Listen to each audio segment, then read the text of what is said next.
నమస్తే. మనము భగవద్గీతని ప్రస్తుత పరిస్థితుల్లో ఎలా ఎలా అర్థం చేసుకొని, తర్వాత దాన్ని మననం చేసుకొని, ఆ స్థితిలో ఉంటూ సత్యం ఏంటి, అసత్యం ఏంటి అనేటువంటి విషయాన్ని ఎలా గ్రహించాలి అనేటువంటి విషయాన్ని మనం మాట్లాడుకుంటున్నాం. అల్టిమేట్‌గా ఏంటి భగవద్గీత చెప్పింది? నువ్వే బ్రహ్మానందం.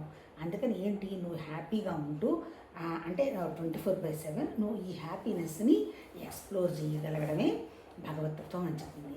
మరి ఎందుకు అలా మనం ఉండలేకపోతున్నాము అనే దానికి ఏం చెప్తున్నారు అంటే, మన అహంకారం, మన మమకారం తప్ప ఇంకొకటి ఏమీ కాదు. అందుకని నీ ఐడెంటిటీని కనుక నువ్వు తగ్గించుకుంటే కొంతవరకు సంతోషం, పూర్తిగా పోగొట్టుకున్నామంటే బ్రహ్మానంద స్థితి, అదే భగవతత్వ స్థితి అని చెప్తూ ఈ ఐడెంటిటీని ఎలా పోగొట్టుకోవాలనేటువంటి విషయాన్ని భగవద్గీత చెప్పింది. తర్వాత ఇంకొకటి ఏంది ఇక్కడ మనం అర్థం చేసుకోవాల్సింది, ఇప్పుడు ఏంటి మన దగ్గర ఉన్నది ఒక ఇన్స్ట్రుమెంట్, ఒక పరికరం ఉంది. నేను ఒక పరికరాన్ని, ఈ పరికరానికి ఎందువల్ల ఉంది ఈ పరికరం? ప్రాణం మనసు ఉండబట్టి ఉన్నది, లేకపోతే ఉండదు కదా. ప్రాణం మనసు కనుక వెళ్ళాల్సి వస్తే రెండు కలిసి వెళ్ళిపోతాయి. అంటే ఏంటి, ఫస్ట్ పరమాత్మ తత్వంలో నుంచి క్రియేషన్ మేనిఫెస్ట్ అయింది. ఎలా? అన్మానిఫెస్ట్ నుంచి మేనిఫెస్ట్ అయింది ప్రాణం. ప్రాణం ఉన్నదని తెలిసింది మన మనస్సు, జ్ఞానం. అంటే ఏంటి, నేనొక్కదాన్నే ఉన్నాను అన్నప్పుడు అల్టిమేట్గా భయపడింది. వద్దు, నేను కూడా ఆ పరమాత్మ తత్వానికి వెళ్ళాలి అనుకున్నప్పుడు కోరిక కలిగింది. నిజం చెప్పాలంటే ఎంటైర్ సృష్టికి కారణం మన కోరిక, మన భయం, అంతకంటే ఇంకేం లేదు. ఈ భయము కోరిక పోగొట్టుకోవాలి అంటే ఏం కావాలి? మనం ఒక ఫిట్టెస్ట్ ఇన్స్ట్రుమెంట్గా తయారవ్వాలి. ఫిట్టెస్ట్ ఇన్స్ట్రుమెంట్ అంటే ఏంటి? నువ్వు ఏ పని చేయడానికైనా ఆ పని ఇప్పుడు అంతే కదా. ఇప్పుడు నేను శారీరకంగా ఆరోగ్యంగా ఉన్నప్పుడు కదా 100% పని చేయగలుగుతాను. అట్లాగే మానసికంగా నేను ఆరోగ్యంగా ఉన్నప్పుడు కదా సంతోషంగా ఉండగలుగుతాను. అట్లాగే నా దగ్గర ఉన్నటువంటి ప్రాణశక్తి, మానసిక శక్తి బ్యాలెన్స్ అయినప్పుడు కదా నా దగ్గర నుంచి వచ్చేటువంటి ప్రాణశక్తి కానీ, నాలో నుంచి వచ్చేటువంటి ఆలోచనలు కానీ హ్యాపీగా ఉండగలుగుతాయి. అలా ఉండాలంటే ఏంటి, మనం ఫిట్ కావాలి. అంటే ఇప్పుడు మనమేమనుకుంటున్నాం, ఫిజికల్ ఫిట్నెస్ అనుకుంటున్నాం. 100% నీకు మానసిక ఫిట్నెస్ వస్తే ఫిజికల్ ఫిట్నెస్ కూడా ఇబ్బంది ఉండదు. ఆ ఫిట్నెస్ అనేటువంటి విషయాన్ని భగవద్గీత చెప్పింది. నిజం చెప్పాలంటే ఈరోజు కొంచెం బయట పనుంది, వెంటనే ఒక ½ అన్ అవర్లో బయలుదేరాలి. మరి అలాంటప్పుడు ఎందుకు నీకు రికార్డింగ్ అంటారు ఎవరైనా. ఏమి ఇప్పుడు నీకేమైనా పెద్ద పెద్ద ఫాలోయర్స్ ఉన్నారా, వాళ్ళందరూ నువ్వు చెప్పండి ఏమైనా మునిగిపోతుందా అంటారు. కానీ ఇది చెప్పేది ఫాలోయర్స్ కోసమో ఎవరో వింటారని కాదు. దిస్ ఈజ్ సత్సంగ. అంటే ఏంటి, ఆహారమైనా మానేయచ్చు కానీ సత్సంగం అనేది మానేయకూడదు. సత్సంగం అంటే ఏం లేదు, సత్ అంటే భగవతత్వం. భగవతత్వంతో మనం సంగమంగా ఉండడం. ఇప్పుడు నువ్వు దేవుడికి పూజ చేసినా, దీపారాధన చేసినా, ఒక పుస్తకం చదివినా, ఒక సిస్టమాటిక్గా ఒక అనుష్ఠానం, ఒక స్నానం గీనం చేసిన తర్వాత అది కూర్చున్నా, అది కూడా భగవతత్వంలో పనిలో ఒక భాగమే. అంటే ఏంటి, నువ్వు చెయ్యగలిగినటువంటి స్థితిలో ఉన్నప్పుడు మాత్రం ఆ పరమాత్మ తత్వానికి సంబంధించిన విషయం ఏది కూడా మానకూడదు. అత్యంత ముఖ్యమైనది ఏంటి అంటే అదే ముఖ్యం, మిగిలినవన్నీ సెకండరీ. ఇప్పుడు ఇది కూడా ఏంటి, పరమాత్మతత్వం గురించి విన్నాము, మాట్లాడుకుంటున్నాము, ఇది కూడా సత్సంగమే. అందుకని ముఖ్యమైనది ఏంటి, ఏమున్నా లేకపోయినా, ఏం చేసినా చేయకపోయినా, ఎన్ని పనులున్నా సత్సంగం మానకూడదు అనేటువంటి 100 అనేటువంటి భావం ఉండాలి. అదే శ్రద్ధ. పరమాత్మతత్వంలో చెప్పింది ఏంటి, శ్రద్ధావాన్ లభతే జ్ఞానం అన్నారు. శ్రద్ధ లేనిదే మనకి జ్ఞానం రాదు. జ్ఞానం లేకపోతే సంతోషం, అంటే ముముక్షత్వం లేదు, అంటే సుఖం లేదు, శాంతి లేదు, సంతోషం లేదు. సుఖం, శాంతి, సంతోషం రావాలి అంటే నీ మానసిక స్థితి ఎక్స్పాండ్ అయినప్పుడు, అంటే నువ్వు ఫిట్గా ఉన్నప్పుడు సాధ్యమవుతుంది. ఆ ఫిట్గా ఉండడానికి ఏం చెప్తున్నాడు మహానుభావుడు భగవద్గీతలో, నువ్వు చేసే ప్రతి పని ఏం ఫలిత వాసించకుండా కనుక చేసావు అంటే ఎక్కడికో పోతే ఏదో వస్తుంది, నేను గుర్తిస్తారు, గౌరవిస్తారు, ఇటువంటివన్నింటిలో పెట్టుకున్నావు అంటే అవన్నీ ఎప్పటికీ రావు. ఈ ప్రపంచం అనేది ఎప్పటి నుంచో ఉన్నది, ఉంటుంది, వెళ్ళిపోతుంది. కానీ ఈ ప్రపంచాన్ని తయారు చేసుకున్నది ఎవరు? నువ్వే చేసుకున్నావు. రాత్రి నిద్రపోయినప్పుడు నాకు ఈ ప్రపంచం లేదుగా, ఇవాళ నేను బయటకు వెళ్దామనే ఆలోచన నిన్న మధ్యాహ్నం దాకా లేదు, నిన్న సాయంత్రం అనిపించి ఆలోచన వచ్చింది వెళ్ళడానికి, ఇవాళ మార్నింగ్ రెడీగా వెళ్ళడానికి రెడీ అవుతున్నాం. అంటే ఏంటి, అది ఎవరు సృష్టించారు? నా సృష్టి. లేకపోతే నేను ఎందుకు వెళ్ళాల్సిన అవసరం ఏముంది? మరి ఈ నా సృష్టిని అక్కడ ఏదో నేను ఉద్ధరించడానికి వెళుతున్నాను, వాళ్ళందరినీ ఏదో చేద్దామని వెళుతున్నాను అనుకున్నామంటే భ్రమ. ఇప్పుడు జరుగుతున్నటువంటి విషయాలు కూడా అంతే. ఇప్పుడు అంతే కదా, మనం ఎక్కడో చాలామంది అంటారు, నేను వాళ్ళని మార్చాను, వీళ్ళని మార్చాను, అసలు ఎంత చేసుకుంటూ పోతున్నామో మాకే తెలియదు అన్నట్టు అంటారు. అంటే దానికి ఒక పక్షి ఉదాహరణ ఏదో చెప్తాడు. ఈ 2 పక్షులు కూర్చొని ఉంటే, పెద్ద పక్షి, చిన్న పక్షి, అంతా ఎన్ని నీళ్లు ఉన్నాయి, ఈ ప్రపంచం అంతా వండర్ఫుల్గా ఉంది అని చిన్న పక్షి అంటుందట. పెద్ద పక్షి అడుగుతుంది, నీకెంత వయసు అని అడుగుతుందట. నేను ఒక్కరోజు అంటుందట. అంటే ఏంటి, నువ్వు ఒక్కరోజు పుట్టావు, ఒక్కరోజు నీకు విషయం తెలుసు, నువ్వంతా ఏంటి ప్రపంచాన్ని మార్చేది? ఎంతమంది వచ్చిపోయినారు, రాముడు, కృష్ణుడు, వివేకానందుడు, రామకృష్ణ పరమహంస, మహానుభావులు అంతా వచ్చిపోయినారు. ఏమైనా రామరాజ్యం ఉందా ఇప్పుడు? అంటే ఏంటి, అర్థం ఏంటి, వచ్చారు, ఉన్నారు, వెళ్ళారు, అంతే తప్ప అది ఉంటుంది. నువ్వు నాది ప్రపంచం అనుకున్నంతసేపు అది ఉంటుంది. ప్రపంచం నీ దృష్టిలో లేకపోతే ప్రపంచం లేదు. ఎప్పుడు నీకు ప్రపంచం లేకుండా పోతుంది? ఉన్నదంతా ఒకటే తత్వం అనేటువంటి విషయంగా నువ్వు పరమాత్మ తత్వానికి దగ్గర అవుతున్నావు అంటే ప్రపంచం లేకుండా పోతుంది. ప్రపంచం లేకుండా పోతుంది అంటే ప్రపంచానికి నువ్వేం చెయ్యొద్దని కాదు, ప్రపంచం నీకు ఉంటుంది. కానీ మానసికంగా ప్రపంచం వల్ల నువ్వు దుఃఖపడవు. ప్రపంచం అంటే ఏంటి, వస్తువులు, మనుషులే కదా. మన దగ్గర ఉన్నటువంటి ఇంద్రియాలు, మన మనసు, ఇవి లిమిటెడ్గా ఉన్నంత వరకు మనకు దుఃఖం. ఆ లిమిటెడ్ స్థితి ఎలా దాటాలనే విషయమే మా పరమాత్మతత్వం భగవద్గీత మనకి చెప్పటం జరిగింది. ఇక మన ఋషులు వాళ్ళ అనుభవంలోకి తెచ్చుకొని వాళ్ళు చెప్పారు. అందుకని కర్మ అలా చేసామంటే నిష్కామ కర్మగా నీ మనసు నిశ్చలం అవుతుంది, బుద్ధి నిశ్చలంగా ఏర్పడుతుంది. రెండోది ఏంటి, నీ దగ్గర ఉన్నది నీ మనసు సంగతి ఏంటి, మనసును కూడా ఒకే విషయం మీద నిలిపి ఇంద్రియాలన్నీ కనుక కంట్రోల్ చేసుకొని వచ్చినామంటే దాన్ని యోగం అంటారబ్బా. యోగం అంటే ఏంటంటే మన మానసిక ఫిట్నెస్. దానికే మన మహానుభావుడు పతంజలి కూడా చెప్పున్నాడు, యమ, నియమ, ఆసన, ప్రాణాయామ, ప్రత్యాహార, ధారణ, ధ్యాన, సమాధి. ఇవన్నీ ఎక్కడా చెప్పాలంటే మనసులోనే. యమ అంటే ఏంటి, ప్రపంచం మన ఇబ్బంది పెడుతోంది, ఆ ప్రపంచం నువ్వు ఇబ్బంది పెడుతున్నావు. అందుకని ప్రపంచం నీకు ఇబ్బంది కాదు, నువ్వు ప్రపంచానికి ఇబ్బంది కాదు. ఎప్పుడు నీకు ఆ స్థితి సాధ్యం అవుతుంది? ప్రపంచం అనేది ఒక నాటకం అనేటువంటి వ్యవహారంగా నీకు అవగాహనకు వస్తే తెలుస్తుంది. రెండోది ఏంటి, నియమాలు. మనం ఎంతసేపటికి ఏం చేస్తాము, నియమం అంటే డిసిప్లిన్. అవతల వాడికి లేదని ఆలోచిస్తాం, కానీ మన డిసిప్లిన్ మనం ఆలోచించుకోవటానికి లేదు. ఈ సృష్టిలో మనం వచ్చింది మనం ఇవాల్వ్ అవ్వడానికి, మనం హ్యాపీనెస్ ఎక్స్ప్లోర్ చేయడానికి. అందుకే నియమాలు ఎవరు పెట్టుకోవాలి? మనమే నియమాలు పెట్టుకోవాలి, దాన్ని పాటించాలి. తర్వాత ఆసన అన్నాడు. ఆసనం అంటే ఏంటి, మన మైండ్ని స్ట్రైటన్ చేయటం. మైండ్ని స్ట్రైట్ చేయాలంటే ప్రపంచం గురించి నువ్వు ఇబ్బంది పట్టలేదు, ప్రపంచం నిన్ను ఇబ్బంది పెట్టలేదు, నీ మనసు కంట్రోల్లోకి వచ్చింది, డిసిప్లిన్డ్గా ఉన్నావు, ఆటోమేటిక్గా నీ మైండ్ స్ట్రైట్ అవుతుంది. తర్వాత ఏంటి, ప్రాణాయామం. అసలు ప్రాణాయామం అంటే ఏంటి, భగవతత్వంలో సృష్టి వ్యక్తమైంది, ప్రాణంగా వ్యక్తమైంది. అందుకని మనం లాస్ట్ టైం ఒకసారి చదువుకున్నాం, కాలం దాటి వెళ్ళలేదు, మనసు దాటి వెళ్ళలేదు అని. ఎప్పుడు వెళ్ళగలుగుతుంది మనసు దాటి? ఈ ప్రాణాన్ని అబ్జర్వ్ చేసినప్పుడు మనసుకు కుదురుస్తుంది. ప్రాణం కదులుతుంటుంది, మనసు ఆలోచిస్తుంటుంది. ఈ రెండు మనలో 124/7 జరుగుతూ ఉంటాయి. ఎప్పుడైతే మన దానివల్ల ఏమవుతుంది, అనవసర విషయాల్లోకి వెళ్ళినప్పుడు మన ప్రాణశక్తి సన్నగిల్లుతూ ఉంటుంది. ఎందుకు సన్నగిల్లుతుంది? నీ మనసులో ఎమోషనల్ బాండేజ్ ఎక్కువైంది కాబట్టి. ఇప్పుడు ఎమోషన్ తగ్గితే ప్రాణశక్తి పెరుగుతుంది. ఎప్పుడు జరుగుతుంది? నువ్వు ఎమోషన్స్ ఎప్పుడు తగ్గించుకుంటావు? నీ ప్రాణాన్ని అబ్జర్వ్ చేయమంటాడు. అంతే కదా. ప్రాణాయామం అంటే ఏంటి, మనం ఏమనుకుంటున్నాం, శరీరం ఆరోగ్యం కోసం ప్రాణాయామం అనుకుంటాం. శరీర ఆరోగ్యం అనేది బై ప్రోడక్ట్. నువ్వు ఏ మంచి పని చేసినా వచ్చే ఫలితం ఉపయోగకరమైంది ఉంటుంది. అందుకని ఇప్పుడు ప్రాణాయామం అంటే ఎప్పుడైతే నీ ప్రాణాన్ని అబ్జర్వ్ చేస్తావో నీ ఆలోచన ఆగిపోతుంది. అంతే కదా. ఇప్పుడు యోగా పోస్చర్స్ చేస్తాము, ఒక చోట విపరీతంగా నొప్పి అనిపిస్తుంది, అప్పుడు ఏంటి, మనం కొంచెం బ్రీతింగ్ లాంగ్గా తీసుకొని ఆ నొప్పి మీద కనుక మనం అబ్జర్వ్ చేసామంటే కాసేపటికి దాంట్లో నుంచి కుదురొస్తుంది. ఎందుకు వస్తుంది? నీ ప్రాణశక్తిని తీసుకెళ్ళి అక్కడ పెట్టావు. అంటే మన దగ్గర ఉన్నది ఏంటి, భగవతత్వ శక్తి అంటే ప్రాణశక్తి. అందుకని సెంటర్ అంటారు. హృదయం అనేది ఓకే 100% హార్డ్వేర్, తర్వాత బ్రెయిన్ హార్డ్వేరే.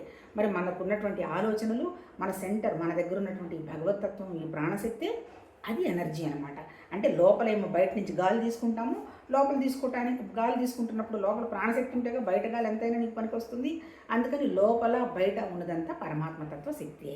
లోపల నుంచి గాలి తీసుకుంటాము, తీసుకున్న గాలి బయటకు వదులుతున్నాం, అది ప్రాణం. మరి ఈ వదులుతున్నాము, వదలటం లేదు అనేటువంటి విషయం తెలుస్తున్నది ఎవరికి? మన జ్ఞానానికి తెలుస్తుంది, మనసుకు తెలుస్తుంది. ఇప్పుడు ఎక్కడైనా కాలుకి నొప్పి వచ్చింది, నొప్పి తెలుస్తున్నది ఎవరికి? ప్రాణానికి తెలియదు, తెలిసేది మనసుకే. అందుకని ఏం చేయాలి? ఈ మనసుని ఏం చేయమంటున్నాడు?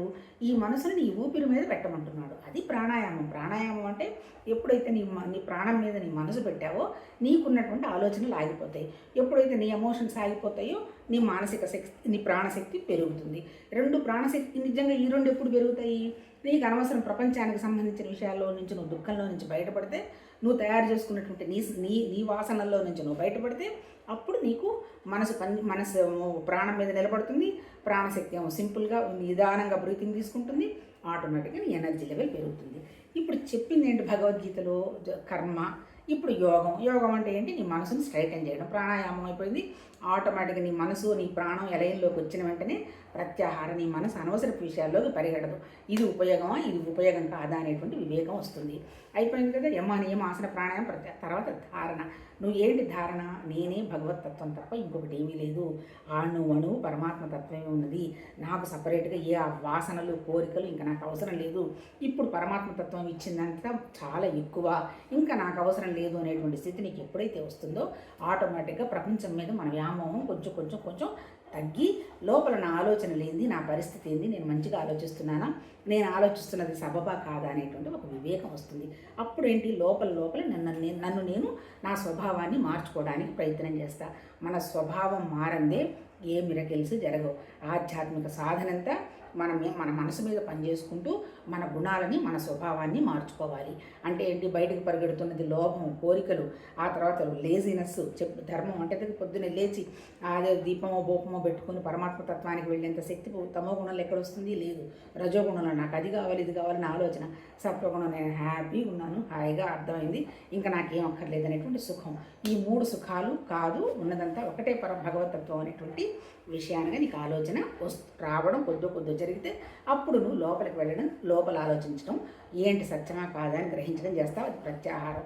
యమ నియమ ఆసన ప్రాణాయామ నెక్స్ట్ ధారణ అంటే ఒక ధారలాగా ఆ భగవతత్వం ఆలోచనే వస్తూ ఉంటుంది పొరపాటున. ఎందుకంటే ఇది జీవత్వమే, ఇదేం దైవత్వం కాదు. ఈ జీవత్వం కాసేపు శరీరం వైపు మొగ్గుతుంటుంది, కాసేపు పరమాత్మతత్వం మొగ్గుతుంటుంది. ఇటు పరమాత్మతత్వం వైపు మొగ్గినప్పుడు హ్యాపీ, ఇటు మన జీవత్వానికి మొగ్గినప్పుడు దుఃఖం. అందుకని ఈ 2 దిశ త్రాసులాగా మధ్యలో పెట్టి ఎటు వంగుతుందో చూసి గ్రహించుకుంటూ ఉండడం మొదలు పెడతాము. అది ధారలాగా ఆ ఆలోచన నడుస్తుంటుంది. తర్వాత ధ్యానం అంటే ఏంది? నువ్వు ఏది అనుకుంటే దాని మీద ఫోకస్ పెట్టడం. ఒక పని చేయడానికి వెళతావు, అంతా భగవతత్వ పని అని కళ్ళు మూసుకొని దండం పెడతావు, పని అయిపోతూ ఉంటుంది. ఏ పనైనా నేను చేయడం లేదు, నాది కాదు అనేటువంటి భావం ఎప్పుడైతే కర్మయోగంలో అవగాహన వచ్చిందో అంతా పరమాత్మతత్వం అనేటువంటి భావం వస్తూ ఉంటుంది. ఇలా ఈ ఇన్స్ట్రుమెంట్ని ఫిట్ చేయాలి. ముందు చెప్పింది భగవద్గీతలో అర్జునుడు అడుగుతాడు, మన ఎందుకు జ్ఞానం మంచిది అనుకో, నాకు ఎందుకు కర్మ చేయమన్నావు అన్నాడు. అంటే నువ్వు ఫిట్ ఇన్స్ట్రుమెంట్ కావాలయ్యా. ఫిట్ ఇన్స్ట్రుమెంట్ అయితే కదా నువ్వు ఎక్కడ కూర్చోమంటే అక్కడ కూర్చుంటుంది, ఏం ఆలోచన చేయమంటే ఆలోచన చేస్తుంది. నువ్వు ఆలోచనలు ఆపలేవు, ఇంద్రియాలను ఆపలేవు, శరీరాన్ని ఆపలేవు. అప్పుడు ఎలా ఫిట్ ఇన్స్ట్రుమెంట్ అవుతావు? అందుకని ఫిట్ ఇన్స్ట్రుమెంట్గా ఎలా తయారయ్యే అనేటువంటి విషయాన్ని భగవద్గీత చెప్పింది. ఇప్పుడు మనం మాట్లాడుకున్నాం కదా, ఒకటేమో అర్జునుడి విషాద యోగం, అక్కడి నుంచి 6 వరకు 12 వరకు కర్మ భక్తి యోగం ఇవన్నీ చెప్పుకున్నాడు. ఇప్పుడు మనం జ్ఞానయోగం గురించి మాట్లాడుకుంటున్నాము. అది 13 క్షేత్రజ్ఞ విభాగం అని చెప్పాడు. క్షేత్రం అంటే పరమాత్మ పంచభూతాలతో తయారైనటువంటి శరీరం, మనసు, బుద్ధి, అహంకారం అవన్నీ జడం. మనలో ఉన్నటువంటి జీవ చైతన్యం అంటే మనం ఇందా చెప్పుకున్నాం కదా ప్రాణం, ఈ 2 కూడా భగవతత్వంలో నుంచి వచ్చాయి. అందుకని జ్ఞానం అంటే ఏంటి? అన్ని చోట్ల ఉన్నది ఒకటే జ్ఞానం, ఇన్ని రకాల జ్ఞానాలు లేవు. కాకపోతే ఈ క్షేత్రంలో ఉన్నటువంటి చిన్న మనసు ఈ క్షేత్రమే కరెక్ట్ అనుకుని లిమిటెడ్గా ఏర్పాటు చేసుకున్నది. కొద్దో గొప్ప తెలిసిన తర్వాత అన్ని జ్ఞానాలు ఒకటే. అందరి ఆకలి, దప్పిక, మైథునం, ప్రొక్రియేషను, ఏమంటారు దాన్ని, ఆకలి, దాహం, దప్పిక, తర్వాత భయం అందరివి ఒకటేను. కాకపోతే ఏంటంటే ఎక్కడైతే నువ్వు పరమాత్మ తత్వ స్థితికి వెళుతూ ఉంటావో ఈ కోరికలు, ఈ భయాలు కొంచెం పోతూ ఉంటాయి. ఇదంతా ప్రకృతే కదా అని అవగాహన వస్తుంది అనేటువంటి విషయంగా క్షేత్రజ్ఞ యోగం చెప్పి తర్వాత ఏం చెప్పాడు? గుణత్రయ విభాగ యోగంలో ప్రకృతిలో ముఖ్యంగా ఉన్నవి ఏంటి? 3 గుణాలే. ప్రకృతి అంటే 3 గుణాలే. ఎన్నో కాన్సెప్ట్స్ ఉన్నా, ఎన్నో భావాలున్నా మనం అర్థం చేసుకోగలిగినటువంటివి 3 గుణాలే. నేనే శరీరం అనుకోవడం తమో గుణం. ఇంకా మనసు కొంచెం సూక్ష్మ స్థితికి వెళ్ళి మన ప్రాణం మనసు ఉంది అనేటువంటి విషయంగా కొంచెం అర్థం చేసుకోవటం సూక్ష్మ శరీరం. లోపల ఇది ఎందుకు వచ్చింది, ఇదంతా ఈ శరీరం నేను అని ఎందుకు అనుకుంటున్నాను అంటే కారణం అజ్ఞానం అన్నాడు. అల్టిమేట్ అజ్ఞానం అంటే మళ్ళీ సంస్కారాలని ఇప్పుడు మనకి ఆ 3 స్థితులు దాటమన్నాడు. ఇప్పుడు మనం చదువుకుంటున్నది ఏంటి? పురుషోత్తమ యోగం, పురుషోత్తమ ప్రాప్తి యోగం అన్నాడు. పురుష అంటే ఏంటి? ఎంతసేపు చెప్పినా 2 ఒకటి మన జీవత్వం గురించి చెప్పాడు, 2 భగవతత్వం గురించి చెప్పాడు. జీవత్వం అంతా ప్రకృతి, కోరికలు, దుఃఖము, సుఖము, దుఃఖము. ఎందువల్ల అంటే ఎప్పుడెప్పటి నుంచో నువ్వు దాచిపెట్టుకున్నటువంటి నీ ఆలోచనలు, కోరికలు, సంస్కారాలు అన్నాడు. ఉత్తమ అంటే పురుషోత్తమ అంటే భగవతత్వం అని అర్థం. ఇప్పుడు మరి మనకు ఆ భగవతత్వ స్థితి ఎలా వస్తుంది? నీ పురుష అంటే మళ్ళీ స్త్రీ పురుషుడు అని కాదు, నీ జీవత్వానికి ఏర్పాటు చేసుకున్నటువంటి నీ భావాలన్నీ కనుక తొలగించుకుంటే నువ్వు ఆ అత్యుత్తమ స్థితికి వెళతావు అని చెప్పిందే 15వ చాప్టరు పురుషోత్తమ యోగం, పురుషోత్తమ ప్రాప్తి యోగం. దీనికి ఉన్నటువంటి ముఖ్యమైనటువంటి వ్యవహారం ఏంటి? ఇది డైరెక్ట్గా భగవానే మనకి చెప్పడం జరిగింది. అర్జునుడు ఏమి క్వశ్చన్ చేయలే, మనని కొంచెం ఇంకా ముందుకు తీసుకెళ్తామని ఆ మహానుభావుడు ఇందులో కంప్లీట్గా అసలు పరమాత్మ తత్వం అంటే ఏంటి, ఎందుకు ఈ జీవితంలో ఇన్ని లక్షణాలు పెట్టుకొని ఉన్నాము, వాటిని మనం ఎలా వదిలించుకోవాలి అని ఈ చాప్టర్లో చెప్పటం జరిగింది. నిన్న చదువుకున్నాం కదా, ఒకటేం చెప్పాడు, అశ్వత్థ వృక్షంలాగా క్షణక్షణం ఈ ప్రకృతి అంతా మారిపోతుంది, దీన్ని ఏం చేసామంటే నువ్వు పెంచుకుంటూ పోతున్నావు, ఇంకా నీ దగ్గర ఒకటే ఒక మార్గం ఉంది, ఒక కత్తి తీసి ఆ చెట్టుని కొట్టేయాలి అన్నాడు. కత్తి అంటే ఏంటి? కత్తి అంటే ఏంటంటే మన చిత్తం, మన స్ట్రాంగెస్ట్ బుద్ధి. అంటే ఇది నాకు అవసరం లేదు అంటే తప్ప అది పోదు. అంటే ఏంటి, వద్దామా చేద్దామా అనే ఘర్షణ ఉన్నంతకాలం మనసుకు ఘర్షణే. నువ్వు ఏ విషయానికైనా ఒక ఆలోచనకు వచ్చి ఇది నాకు సంబంధించింది కాదు అని నువ్వు అనుకున్నావు అంటే అందులో నుంచి వెళ్ళిపోతుంది.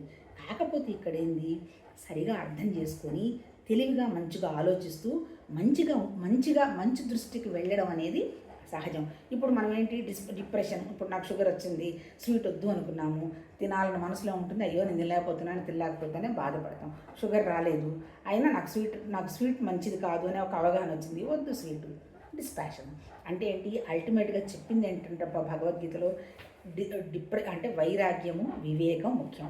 ఇప్పుడు ఆ కత్తి ఏంటి, రెండో వైపులా కదులున్న కత్తి మన వివేకం, ఆ వివేకంతో కొట్టేయమన్నాడు నిన్న ఫస్ట్ రూల్. దాంట్లో రెండోది ఏం చెప్పాడు నిన్న, రెండోది ఈ సంసార మూడు అంతే కదా, మన కోరికలు, మన గుణాలు, ఈ తర్వాత ఈ చిగుర్లు పెట్టుకుంటూ పోతున్నాయి. ఇప్పుడు తర్వాత ఇంకోటి ఏంటి, మనకి ఈ యానిమల్ అందరిది భగవతత్వంలో ప్రకృతిలో అన్ని ప్రాణాలే.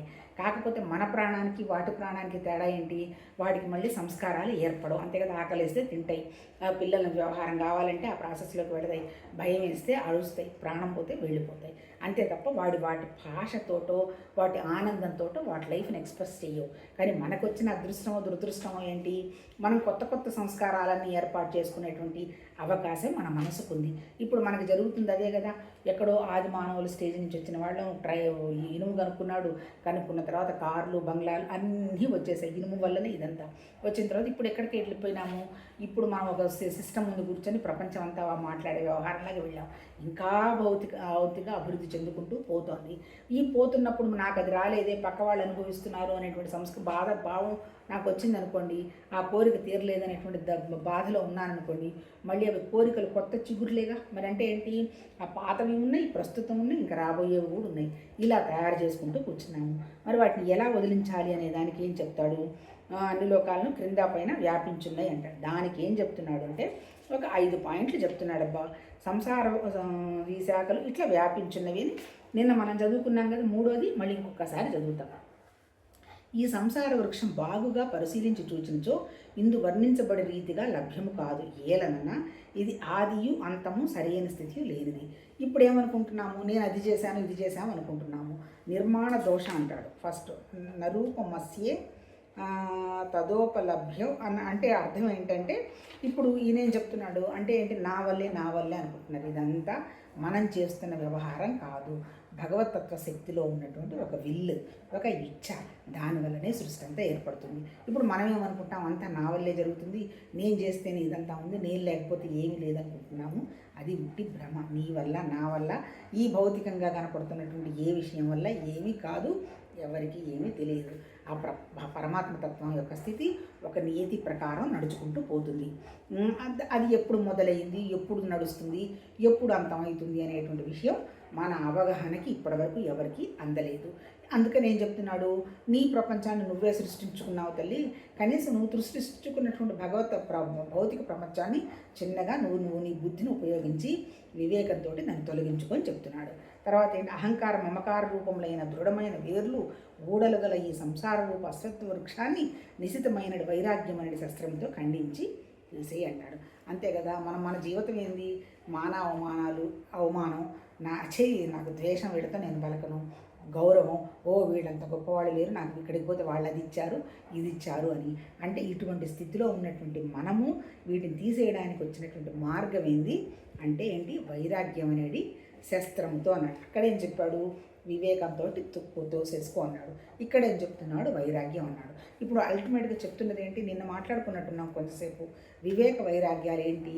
మన మనసుకు వచ్చినటువంటి నిశ్చలమైనటువంటి స్థితే వివేక వైరాగ్యాలు ఫలం అన్నమాట వాటికి. ఎట్లా నీకు ఆ వివేక వైరాగ్యాలు ఊరికినే వచ్చేస్తాయా? అమ్మ ఇది నేను సంస్కారం తీసేయంటే పోతుందా? పోదు. ఎట్లా తీసేయాలి? ఇప్పుడు మనం మాట్లాడుకున్నాం కదా, ఒక సత్సంగం అంటే ఏంటి? మనకి శ్రద్ధ. నేను సుఖంగా ఉండాలి అంటే నాకు భౌతికంగా ఎంత చూసినా ఇంకా ఏదో ఉందనే భావమే ఉంది. దాంట్లో నుంచి నేను బయటపడాలి. ఎలా బయటపడాలి అంటే మన దగ్గర ఉన్నటువంటి ఒకే ఒక పరికరం మన మనసు. మనసన్నా, బుద్ధన్నా, చిత్తం అన్నా, అహంకారం అన్నా 4 ఆలోచనలే. చిత్తం అంటే ఏంటి? మన జ్ఞాపకాలు, అంతే కదా. వాసనలు అంటున్నారు కదా, ఎప్పటి నుంచో ఊడల్లాగా పెట్టినటువంటి జ్ఞాపకాలు ఉన్నాయి కదా. ఆ జ్ఞాపకాలను ఏం చేయాలి? ఆ జ్ఞాపకాల వల్లనే మనకు ఒక కోరిక కలుగుతుంది, దానివల్లనే ఆలోచనలు వస్తాయి. ఆలోచనలు వచ్చిపోయేదాన్ని మనస్సు అన్నాం. వెంటనే ఏంటి? నీకు వివేకమైనటువంటి మనసు ఉంటే ఎక్కువసేపు ఆలోచించదు, వెంటనే సొల్యూషన్కి వచ్చేస్తుంది. ఎప్పుడైతే నువ్వు ఆలోచనిస్తూ సొల్యూషన్కి రాలేకపోతున్నావో దానివల్లనే డిప్రెషను, దుఃఖం. ఎందుకు నువ్వు ఆలోచనకి సొల్యూషన్కి రాలేకపోతున్నావు? ఏది సత్యం ఏది అసత్యం అనేటువంటి ఘర్షణలో నుంచి నువ్వు బయటికి రాలేకపోతున్నావు. ఎప్పుడైతే నీ బుద్ధికి వివేకం ఉంటుందో అంతసేపు నువ్వు ఆలోచించవు, వెంటనే సొల్యూషన్కి వచ్చేస్తావు. ఓకే, వచ్చింది, ఏమైంది, ఇదంతా ప్రకృతి నడవని అనేటువంటి భావం వస్తుంది. అది వచ్చినప్పుడు ఏమవుతుంది? అది వచ్చినది ఏ పని ఉంటే ఆ పని అహంకారం శరీరం రాగా జరిగిపోతుంది. ఈ 4 ఆలోచనలు. ఇప్పుడు మనం ఏం చేయాలి? మన దగ్గర ఉన్నటువంటి మనసు మీద మనం పని చేసుకోమని చెప్తున్నాడు. దాన్నే ఏమంటాడు? సాధనా చతుష్టయం అని చెప్పారు శంకరాచార్య గారు. ఏంటి సాధనా చతుష్టయం? నాకు సుఖం తప్ప ఇంకొకటి ఏమీ వద్దు, సుఖం కావాలి అనేటువంటి భావన రావడం ముముక్షత్వం అంటాడు. సుఖం అంటే ఏంటి? మనకు వచ్చిన అనవసరపు ఆలోచనలు, దుఃఖం మన మనసులో నుంచి వెళ్ళిపోవాలి అనేటువంటి భావాన్ని 100% మనకి రావాలి. ఇప్పుడు నాకు శాంతి కావాలి అంటే శాంతి వస్తుంది. నేను శాంతి కోరుకోవట్లేదు, డబ్బే కోరుకుంటున్నాను, డబ్బే వస్తుంది. అంటే మనం ఏది కోరుకుంటే అది వస్తుంది. ఎందుకంటే మన దగ్గర మన ఆలోచనల్లో ఉన్నటువంటి మన భగవతత్వం కూడా మనమే కాబట్టి ఏది ఉంటే అది వస్తుంది. ఇప్పుడు మనం ఏం కోరుకోవాలి? ముముక్షత్వం తప్ప నాకేం వద్దు అనేటువంటి భావం నువ్వు పెట్టాలి. ముముక్షత్వం అంటే ఏంటి? చెప్పాను కదా, ఈ అనవసర విషయాలు, ఈ భౌతికంగా నాకేం లేదు, ఇంకా తృప్తి ఇవ్వడలేదు నాకు అన్నావు. అప్పుడు ఏం చేస్తావు? వాటి మీద షట్ సంపత్తి అని నీ మనసు మీద నువ్వు పనిచేసుకుంటావు. ఏంటి షట్ సంపత్తి? శమ, దమ. మనసుని కంట్రోల్ పెట్టాలి, ఇంద్రియాలను కంట్రోల్ పెడతాం, అంతే కదా. అన్నింటి సమస్యలకి ఏంటి? చూడకూడదు అనుకున్నవి చూస్తున్నది, వినకూడనివి వింటున్నాయి, తినకూడనివి తింటున్నాం, అంతేగా. అనవసర స్పర్శలకు వెళ్తున్నాం. ఇవన్నీ ఏగా మన దగ్గర ఉన్నటువంటి పంచభూతాలతో తయారైనటువంటి మన శరీరం, మన ఇంద్రియాలే కదా. అందుకని వాటిని నిగ్రహిస్తావు. శమ, దమ. ఎప్పుడైతే నిగ్రహిస్తావో అప్పుడు చిన్నగా ఉపరతి అన్నాడు. రతి అంటే ఏంటి? ఒక దాంట్లో మనము మమేకం చెందడం. ఇప్పుడు దాకా మనం దేంతో మమేకం చెందున్నాము? ప్రపంచ విషయాలన్నిటి మీద మమేకం చెందున్నాము. ఇప్పుడు తీసుకొచ్చి మనం ఈ మనసుని లోపలికి పెట్టుకోవాలి. శమ, దమ, ఉపరతి, శ్రద్ధ. అల్టిమేట్ ఏంటి? నా మనసు ఇంత సుఖంగా ఉండాలి అనేటువంటి శ్రద్ధ ఉండాలి. తర్వాత సమాధానం. శమ, దమ, ఉపరతి, శ్రద్ధ, తితిక్ష. అంటే అది కూడా అంతే, మనసుని లోపలికి తీసుకొని వెళ్ళి పెట్టడం. సమాధానం వస్తుందంటే ఏంటి? అప్పుడు సమాధి స్థితికి వెళ్తాం. అంటే ఏంటి? సమాధి స్థితికి వెళ్తా ఉంటే అల్టిమేట్గా భగవద్గీత అంతా చెప్పింది ఏంటబ్బా? బ్యాలెన్స్. దేనికైనా సరే బ్యాలెన్స్. నేను కూడా ఏదో బ్రెయిన్కి సంబంధించింది ఏదో టాక్ విన్నాను. హయ్యర్ బ్రెయిన్, లోయర్ బ్రెయిన్ అంటే హయ్యర్ బ్రెయిన్, లోయర్ బ్రెయిన్ అంటే higher brain lower brain dominate చేస్తుంది. మళ్ళీ ఏదో పారాసింథటిక్ అని, ఆ తర్వాత సింథటిక్ అని ఏదో చెప్పున్నారు. పారాసింథటిక్ ఎంతసేపటికి ఏంటి? సింథటిక్ వచ్చి అంటే బయట విషయాలకు వెళ్తూ ఉంటుంది. పారాసింథటిక్ వచ్చి అంటే ఏదో మొత్తం మీద అంత టైం కూడా లేదు ఇప్పుడు. అంటే అల్టిమేట్ ఏంటి? ఇప్పుడు మనం కనుక అన్నిటికీ సంతోషానికి, సుఖానికి, దుఃఖానికి ఆ సమస్థితిని అలవాటు చేసుకోవడమే భగవద్గీత చెప్పింది. అంటే ఏంటి? మన మనసు మీద మనం పని చేసుకుంటే శమ, దమ, ఉపరతి, శ్రద్ధ, తితిక్ష, సమాధాన ఆ స్థితికి వెళితే మైండ్ బ్యాలెన్స్ అవుతుంది. ఆ బ్యాలెన్స్ అయిన దాన్ని సమాధి అన్నారు. ఎప్పుడైతే నువ్వు మనసు పనిచేసుకున్నావో, నీ మనసు నిశ్చలం పెట్టుకున్నావో నీకు జ్ఞానం పెరుగుతుంది. జ్ఞానాన్ని మళ్ళీ విజ్ఞానం కోసం అన్నాడు. ఏం పెరుగుతుంది జ్ఞానం? వివేక వైరాగ్యం వస్తుంది. వివేకం అంటే ఏంది? ఇది అనవసరం కాదా అనేటువంటి వివేకం నీకే తెలుస్తుంది. ఒకళ్ళలో చెప్పడానికి పోయినావు, సలహా వాళ్ళు తిట్టి పెట్టారు. ఒకసారి ఓహో తెలుసు, అమ్మో నాకు సంబంధించింది కాదు అని దూరంగా ఉంటావు, వివేకం వచ్చింది కాబట్టి. తర్వాత ఇంకోటి ఇది నాకు సంబంధించింది కాదు కదా, నేనెందుకు పోయి ఇన్వాల్వ్ అవ్వాలని వైరాగ్యం వస్తుంది. ఎప్పుడు వస్తుంది నీకు? నీ మనసు మీద నువ్వు పని చేసుకున్నప్పుడు మాత్రమే వివేక వైరాగ్యాలు వస్తాయి. నువ్వు మనసు మీద ఎప్పుడు పని చేసుకుంటావు? తత్వస్థితి తప్ప ఇంకోటి ఏం లేదు. ఈ ఊరికి ఈ పరికరం ఉంది కాబట్టి ఈ పరికరాన్ని ఇటుపోనీయకుండా అటుపోనిద్దాం అనేటువంటి భావన నీకు వచ్చినప్పుడు వస్తావు. అంటే ఇప్పుడు మనం చేయాల్సింది ఏంటి? మన పరికరాన్ని సానపెట్టాలి అంటే అనవసర విషయాలకు వెళ్ళకూడదు, పాస్ట్లో జరిగిన విషయాలు మాట్లాడకూడదు, జరగబోయే వాటి గురించి భయపడకూడదు, ప్రస్తుతంలో ఒకరితో ఒకళ్ళం పోల్చుకోకూడదు. ఏది ఉంటే అది చాలు, సంతృప్తి, ఇంతకంటే ఏం కావాలనేటువంటి సంతృప్తి భావనతో 24 గంటలు ప్రస్తుతంలో ఉంటూ ఉన్నదంతా ఆసక్తి తప్ప ఇంకోటి ఏది లేదు అనేటువంటి బ్రహ్మాకార వృత్తిలో ఉంటే ఆటోమేటిక్ ఏంటంటే నువ్వే అది అనేటువంటి విషయం అవగాహనకు వస్తుంది అని చెప్పటం జరిగింది తప్ప ఇప్పుడు చెప్పింది ఏంటి? ఇప్పుడు 5 వరకు మొట్టమొదటిదేమో వివేకం తెచ్చుకోమన్నాడు, రెండోది వైరాగ్యం తెచ్చుకోమన్నాడు. ఎప్పుడైతే నీకు వివేక వైరాగ్యాలు వస్తాయో నువ్వు తయారు చేసుకున్నటువంటి వాసనలు అంటే నువ్వు ఏంటి ఊడలుగా దిగినటువంటి వాటన్నిటిలో నుంచి బయటపడడం పెద్ద కష్టం కాదు. నీకు జ్ఞానస్థితి కనుక వస్తే కర్మ ఆటోమేటిక్గా వెళ్ళిపోతుంది. ఒకవేళ కర్మ వర్క్ చేయాల్సిన పనున్నా అది భగవతత్వ భావంతో జరుగుతుంది తప్ప నీ ఎనర్జీ లెవెల్ కానీ నీ మానసిక స్థితి కానీ 100% బ్యాలెన్స్గా ఉంటుంది. ఇది ఎవరికి వాళ్ళు చేసుకోవాల్సినటువంటి అనుభవం. ఎవరో వచ్చి ఏదో చేస్తారు అనేది భ్రమ. కాకపోతే ఏంటంటే మేము ఇలా చేసామని మాత్రం మనకు వాళ్ళు చెప్పగలుగుతారు. చేసుకోవాల్సింది ఎవరు? మన స్వభావాన్ని, మన గుణాలని మనం మార్చుకుంటూ మనం అంతా ఆ తత్వం ఏదనేటువంటి భావంలో ఉండినప్పుడు మాత్రమే మనం సుఖంగా ఉంటాము, శాంతిగా ఉంటాము. సుఖము శాంతి లేకపోతే నీకు ఎన్ని కోట్ల వస్తువులున్నా సంతోషం లేదు. సంతోషాన్ని నువ్వు ఎక్స్ప్లోర్ చేయాలంటే నీకు ఈ రకమైనటువంటి జ్ఞానం అవసరమని భగవద్గీత చెప్పింది. రేపు కంటిన్యూ చేద్దాం. నమస్తే.